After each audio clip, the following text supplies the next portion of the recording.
Oke teman-teman, selamat berakhir tahun. Kali ini aku mau share video tentang implementasi dalam 5 sila Pancasila. Yang pertama adalah sila ketuhanan yang Maha Esa. Saya mengimplementasikan dengan cara selalu menyembah Tuhan dan berdoa kepada Tuhan sebelum dan sesudah melakukan sesuatu. Yang kedua adalah kemanusiaan yang adil dan beradab, yaitu dengan cara menghargai sesama teman seumuran.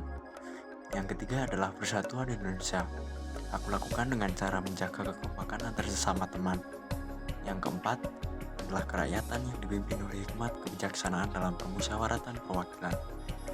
Saya lakukan dengan cara berkumpul dan berpendapat bersama teman-teman.